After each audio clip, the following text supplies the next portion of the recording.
नमस्कार, मैं हूं अनुपम। हमारी खास पेशकश के साथ विश कन्या सलाखों के पीछे आ चुकी है। अब आपके जहन में कई सवाल होंगे, कौन ये विश कन्या है और कैसे ये सलाखों के पीछे पहुंची और इसने क्या किया था कि आखिर इसको विश कन्या कहना पड़ रहा है। ये पूरी थ्योरी, पूरी कहानी आज हम आपको बताने जा रहे हैं।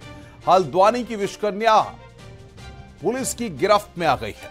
अंकिता मर्डर केस की मुख्य आरोपी माही उर्फ डॉली अपने बॉयफ्रेंड के साथ रुद्रपुर से गिरफ्तार कर ली गई और अब वो सलाखों के पीछे है। पुलिस के सामने माही ने जो कुछ बताया है वो खौफ की सिहरन पैदा करता है। ये सोचने पर विवश होना पड़ता है कि क्या कोई ऐसा भी कर सकता है।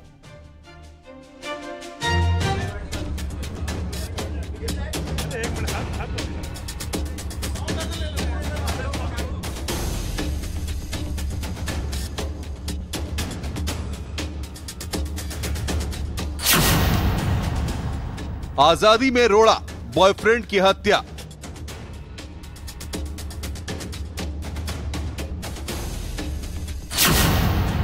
सपेरे को सुपारी, खुदी कत्ल की कहानी।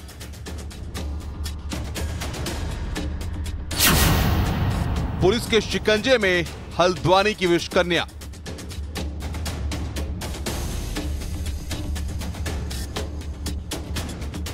उत्तराखंड के हल्द्वानी में कारोबारी अंकित चौहान मर्डर केस की मास्टरमाइंड माही उर्फ डॉली पुलिस की गिरफ्त में आ चुकी है। माही को पुलिस ने उसके बॉयफ्रेंड दीप कांडपाल के साथ रुद्रपुर से धर दबोचा है। पुलिस की गिरफ्त में आने के बाद माही ने बताया कि आखिर क्यों वो अंकित चौहान को मौत के घाट उतार देना चाहती थी और क्यों वो विश कन्या बन बैठी। 15 जुलाई को हल्द्वानी में अंकित चौहान मर्डर केस के बारे में जिसने भी सुना वो चौंक गया। माही ने अंकित चौहान से पीछा छुड़ाने की खातिर सांप से डसवाकर उसकी जान ले ली और इसे हादसे का रूप देने की कोशिश की, लेकिन उसके इस खौफनाक खेल का खुलासा हो गया और अब वो पुलिस की गिरफ्त में पहुंच चुकी है। अब सवाल यह है कि माही क्यों अंकित से पीछा छुड़ाना चाहती थी। सेक्स रैकेट में भी शामिल थी माही। अंकित की वजह से हो रही थी परेशानी, क्लाइंट से नहीं मिल पा रही थी माही। अंकित ने शादी से भी कर दिया था इनकार। अंकित के करीब आने के बाद छीनी थी आजादी। वो चाह रही थी कि आपका अंकित चौहान से वो किसी तरीके से शादी भी कर ले और शादी करके वो हाई प्रोफाइल तरीके से रहना चाह रही थी। जब उसकी इस योजना में उसकी सक्सेस नहीं हुई, अंकित चौहान से, क्योंकि उसको शादी करने के लिए तैयार नहीं था, तो क्योंकि उसके हर डिमांड पूरी करता था, हर चीज़ करता था, लेकिन वो उसकी इस प्राइवेसी को वह बाधक बन रहा था। यही वो वजह है जो माही ने अंकित चौहान को रास्ते से हटाने की प्लानिंग शुरू कर दी। इसके लिए उसने अपने एक पुराने बॉयफ्रेंड दीप कांडपाल की मदद ली और रच दी विश कन्या वाली जहरीली साजिश। दीप कांडपाल की मदद से साजिश रची। सपेरे को साजिश में शामिल किया गया, नौकर और नौकरानी को भी शामिल किया गया। सांप से डसवाकर की गई अंकित की हत्या। बर्थडे पर हत्या का प्लान हुआ था फेल, दूसरी कोशिश में मर्डर करने में कामयाब। तो उसने ये प्लान आपका दीप कांडपाल के साथ मिलकर के तैयार किया, जिसमें सपेरे को इन्होंने शामिल कर लिया। नौकर और नौकरानी उसके साथ रहते थे। इन पांचों ने मिलकर के ये प्लान पहले डिस्कस किया। पहले इनका अंकित चौहान के बर्थडे के दिन मर्डर का प्लान था। उस दिन किसी कारणों से ये सक्सेसफुल नहीं हो पाए, तो इन्होंने तब ये योजना बनाई और इसको इम्प्लीमेंट किया। माही और अंकित के अवैध संबंधों की ये पूरी कहानी एक खौफनाक मोड़ पर आकर खत्म हो गई। माही को अंकित के साथ अपनी आजादी खत्म होती दिख रही थी। अंकित उसकी सारी जरूरतें तो पूरी करता था, लेकिन शादी से साफ इनकार कर देता था। ऐसे में माही ने विश कन्या बनकर जो साजिश रची वो अंकित की जिंदगी को जहरीले अंत तक ले आई। Shailendra Negi, news 18, Haldwani.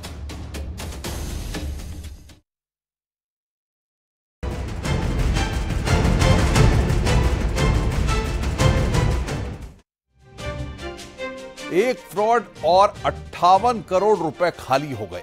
Online game में लाखों की जीत का सपना पालना हर कोई चाहता है, लेकिन एक कारोबारी को ये कितना भारी पड़ गया ये आज हम आपको बताने जा रहे हैं। गेम गैंग के चक्कर में पड़े इस व्यापारी को 2 साल के अंदर 58 करोड़ रुपए का चूना लग गया। फ्रॉड कितना बड़ा है इसका पता भी तब चला जब पुलिस आरोपी के ठिकाने पर पहुंची। इस रिपोर्ट को आप देखिए।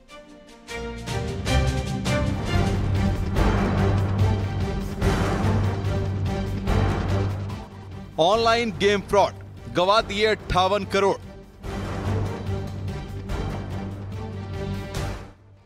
आरोपी के घर रेड, बड़े स्कैम का पर्दाफाश।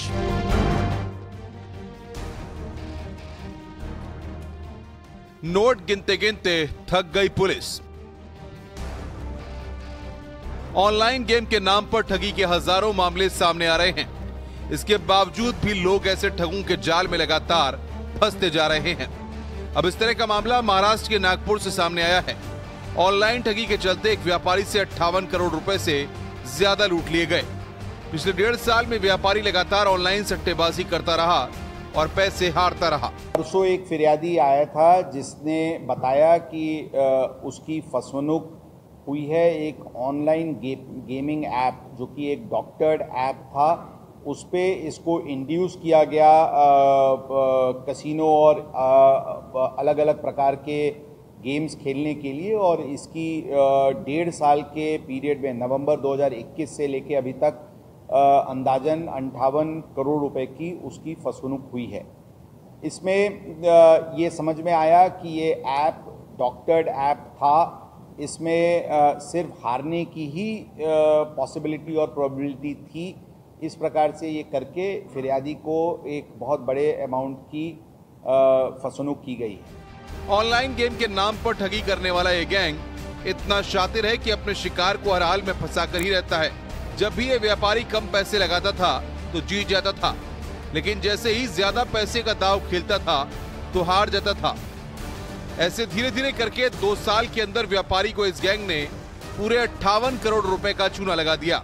ये फिरियाद के ऊपर से हमने फसवनुक, फोर्जरी के सेक्शंस, आईटी एक्ट के सेक्शंस, एक्सटॉर्शन के सेक्शंस, इसके तहत मामला दर्ज किया है।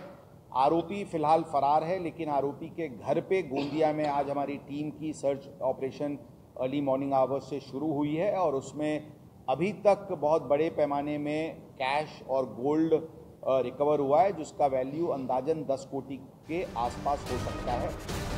अपना सब कुछ गंवाने के बाद ये व्यापारी न सिर्फ डिप्रेशन में आ गया, बल्कि खुदकुशी की भी कोशिश की। आखिरकार उसने पुलिस को शिकायत करने की ठानी। पुलिस ने भी शिकायत को ठगी का रूटीन केस समझा, लेकिन जब पड़ताल करते हुए पुलिस आरोपी के गोंदिया वाले ठिकाने पर पहुंची रेड करने, तो पुलिस के भी होश उड़ गए।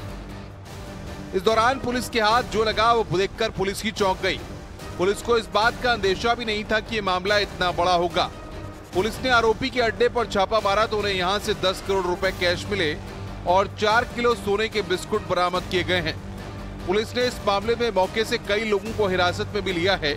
हालांकि अभी भी मुख्य आरोपी पुलिस की गिरफ्त से बाहर है, और ये खेल और कितना बड़ा है इसका खुलासा मास्टरमाइंड के गिरफ्तार होने के बाद ही हो सकेगा। रवि गुलकरी, न्यूज़ 18, नागपुर।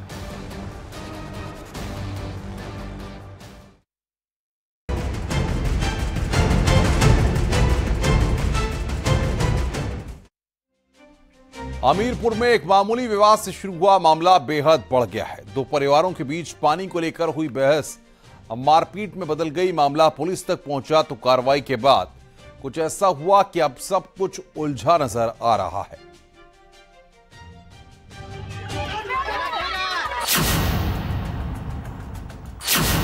मामूली विवाद बढ़ गई बात।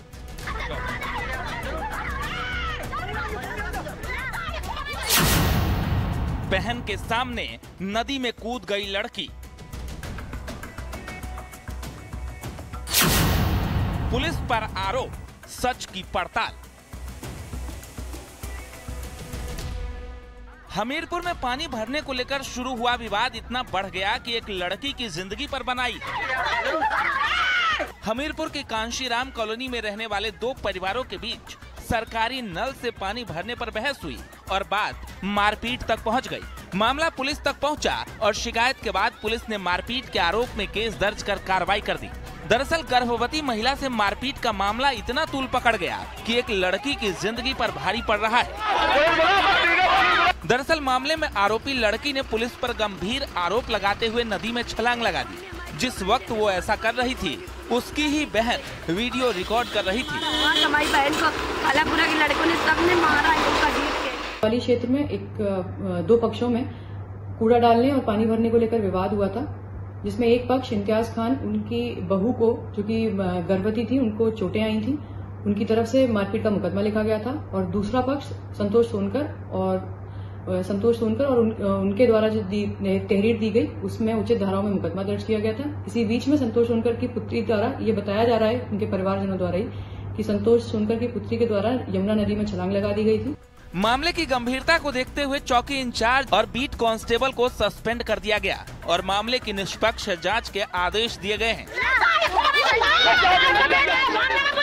लेकिन यहाँ सबसे बड़ा सवाल ये है कि कैसे कोई बहन अपनी बहन को मौत के मुंह में जाते हुए देख सकती है। इसीलिए हम आत्महत्या कर रहे हैं। जिस वक्त आरोपी लड़की नदी में छलांग लगा रही थी तो उसकी बहन उसका वीडियो बना रही थी। हालांकि पुलिस लड़की की तलाश कर रही है, लेकिन अभी तक उसका कोई सुराग हासिल नहीं हो सका। कालापुरा के लड़कों ने सबने मारा है। इस पूरे प्रकरण में एक वीडियो वायरल हुआ है जिसमें कि पुलिस पर यह आरोप लगाया है कि कार्रवाई न किए जाने की वजह से वो आत्महत्या कर रही हैं। इस वीडियो का संज्ञान लेते हुए उस एरिया के चौकी प्रभारी और उसके साथ जो बीट आरक्षी है उनको तत्काल प्रभाव से सस्पेंड कर दिया गया है और पूरे प्रकरण की जांच अपर पुलिस अधीक्षक हमीरपुर को दे दी गई है।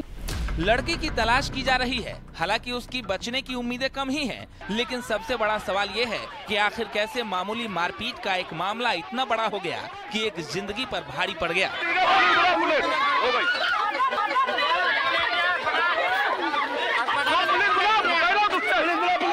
न्यूज़ 18 के लिए लखीमपुर खीरी से उमाशंकर भट्ट।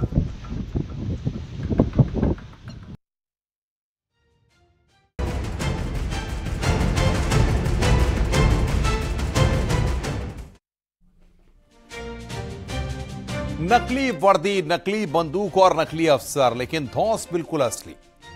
ठगी का खेल 100% असली। लखनऊ एसटीएफ ने 2 ऐसे नटवरलालों को गिरफ्तार किया है और सलाखों के पीछे भेजा है जो एसटीएफ के अफसर बनकर न सिर्फ फर्जीवाड़ा कर रहे थे बल्कि अपनी धौंस जमाकर ठगी से पैसा बनाने का खेल खेल रहे थे। इन दोनों के खेल का जब खुलासा हुआ तो खुद एसटीएफ की टीम भी चौंक गई।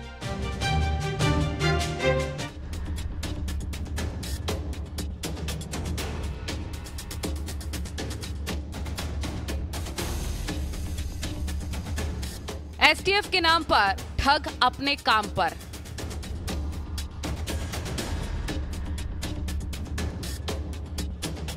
जाल में फंस गए फर्जी अफसर।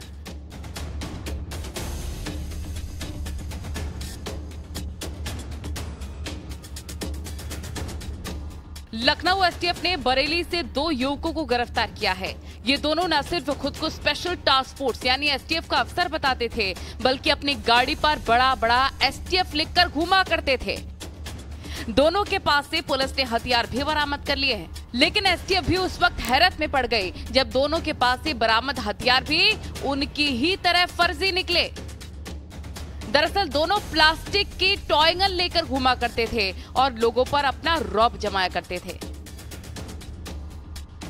यूपी एसटीएफ ने बरेली से एसटीएफ के 2 फर्जी अफसरों को गिरफ्तार किया है।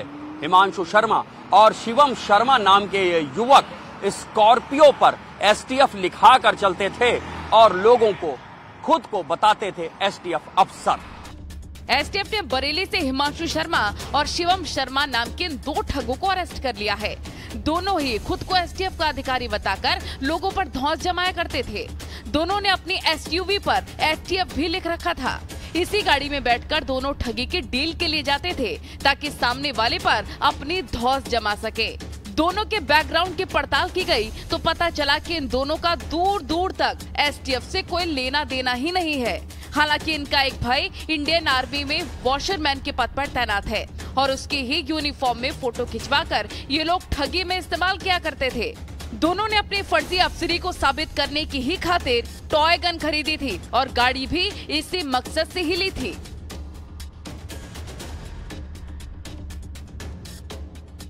एसटीएफ अफसर बताकर ये लोगों से ठगी भी करते थे। आरोपियों से एक प्लास्टिक की पिस्टल और 8 जिंदा कारतूस बरामद हुए हैं। आरोपियों का एक भाई भारतीय सेना में वॉशरमैन है। उसकी वर्दी की तस्वीर अपने पास रखते थे और जब कभी फंसते थे तो वही तस्वीर दिखाकर बच निकलते थे, लेकिन एसटीएफ के ये फर्जी अफसर असली एसटीएफ के शिकंजे में आ फंसे। इससे पहले एसटीएफ ने ही एक फर्जी एयरफोर्स ऑफिसर को भी अरेस्ट किया है। आरोपी उत्कर्ष पांडे खुद को वायुसेना में लेफ्टिनेंट बताता था और सेना में भर्ती के नाम पर सैकड़ों लोगों से लाखों रुपए की ठगी को अंजाम दे चुका है। कुशीनगर का रहने वाला उत्कर्ष कई बार एनडीए के एंट्रेंस एग्जाम में फेल हो चुका था और उसने अपने गांव में फर्जी खबर फैला दी कि उसका सिलेक्शन हो चुका है, जिसके बाद इलाके में मिले सम्मान से आरोपी को आइडिया आया कि उसने सेना में भर्ती कराने के नाम पर ठगी का काम शुरू कर दिया। इसी पैसे से उत्कर्ष ने लखनऊ में ही एक रेस्टोरेंट भी शुरू कर दिया। उत्कर्ष पांडे की ठगी का लेवल इतना बढ़ चुका था कि वो नकली यूनिफॉर्म पहनकर अपने गांव और इलाके में कार्यक्रमों में सम्मानित होने के लिए पहुंचता था। हालांकि एसटीएफ ने अब इस ठग को अरेस्ट कर लिया है और जेल की सलाखों के पीछे पहुंचा दिया है। Bureau report, news 18।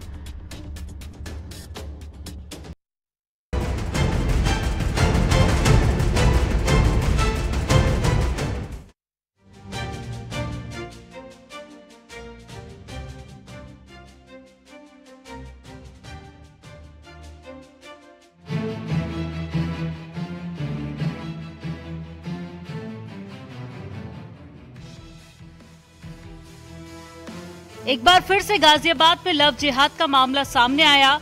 एक युवक पर हिंदू बनकर युवती के साथ अवैध संबंध बनाने, उसे धर्म परिवर्तन के लिए दबाव बनाने के आरोप लगे। दीपक बनकर ये पूरा खेल खेलने वाले आरोपी खालिद को पुलिस ने गिरफ्तार कर लिया। खालिद ने अपनी लव जिहादी साजिश के लिए फेसबुक का सहारा लिया। फेसबुक पर दीपक के नाम से आईडी बनाई और एक हिंदू युवती को अपने प्रेम जाल में फंसा लिया।